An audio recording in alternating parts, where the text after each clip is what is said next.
The intensive ELF highlights are presented to you by Chio Tortillas. And we talked about Robbie Kendall, but keep an eye on David Insignon, who had made us a big impression on the CFL at their combine, but was unable to hang on with the team. Pick up yards with his own 2 feet.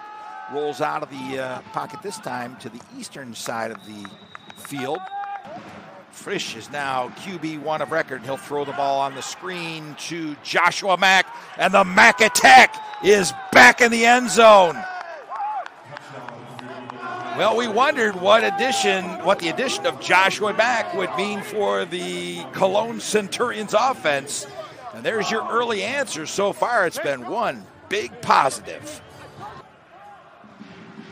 Snapping the ball from the 48-yard line. Fish gives the ball. No, he didn't. He kept it himself. And boy, that has really been an effective play. We've seen it now twice. Speaks with Joshua Mack, but you'd have to almost assume that he's going to be throwing the ball to pick up the next set of downs. Well, that was an interesting play. Look at Joshua Mack. Mack snaking his way upfield, and oh boy, this is a wrinkle the Berlin Thunder were hoping they wouldn't have to contend with.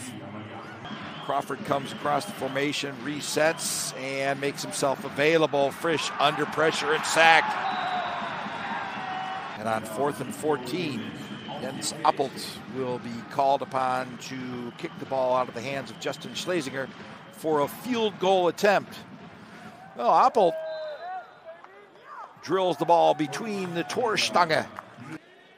For now, the Berlin Thunder concentrating on their own problems. Loose ball in the offensive backfield. Centurions say they have it. Centurions do have it.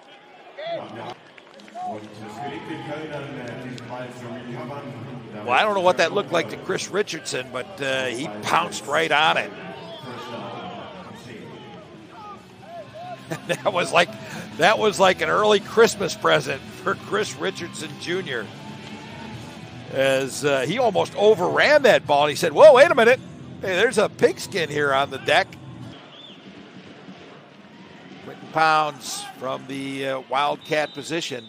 And I'm telling you, don't count the Centurions out simply because they're down to their 3rd and 4th quarterbacks. Now we'll see Jarmuszek check back in.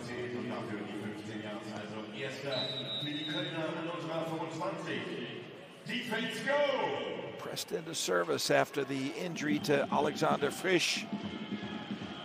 Quentin Pounds, yep, he's going to throw the ball. He's got plenty of time to do it. Now he threw it hurried. Let's see what happened. Touchdown! Oh, you're kidding me. Joshua Mack gives us the shut up sign. No, I don't think so, Joshua. I think we're going to talk about this one. Well, we may not. No, I think because he gave the cutthroat sign.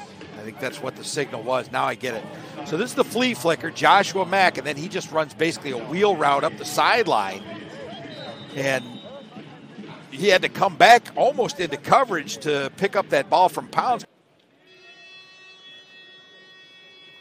Germinario will be dislodged, or the ball will be dislodged.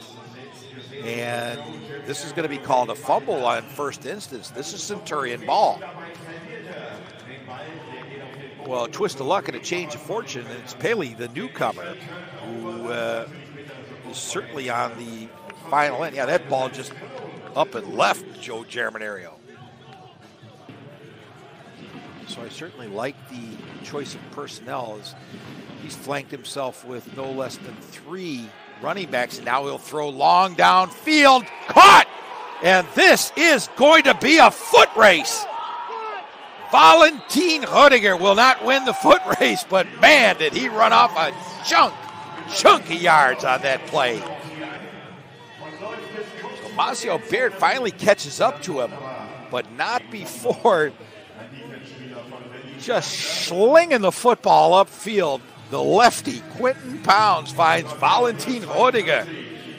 He streaks up the sideline, could not outrun the Frenchman, but hits the ball all the way up to the red zone on one big chunk play. Pounds with Mack next to him. This time he'll give the ball to the new Centurion running back, and on second effort, he falls forward into the end zone. They need a signal from an official, and there, finally coming from the wing official, is the touchdown indication.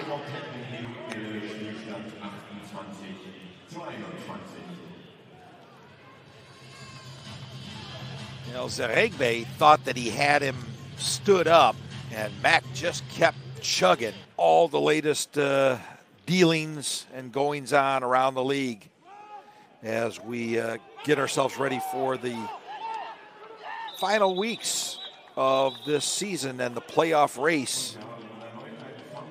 You know, Centurions managed to jump on an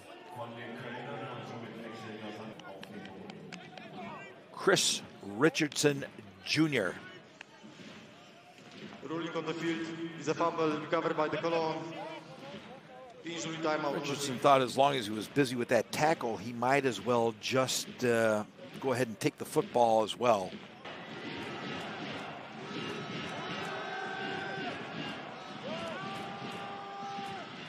Pounds try to get that first down. 4 receivers now for Quentin Pounds. They better not get too far downfield on him. Yep. There's another one of those just throw it up and pray shots that works out for the Centurions. Yannick Lurks. Quentin Pounds looking for an opening. He may have to try to run it in. He will. Oh, goodness.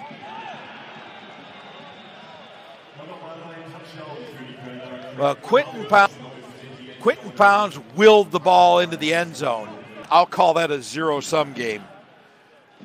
But this was just like, oh, darn it. Oh, I'm going to have to do it myself. And I'll tell you what, I didn't really bet on Quentin Pounds to win that matchup, and I apologize. And the ball will be kneeled out, and the final 4 seconds will disappear from the stadium clock. The scoreboard next to all zeros reads 34-22 in favor. Pardon, 39-29 as the real-time stats refresh themselves.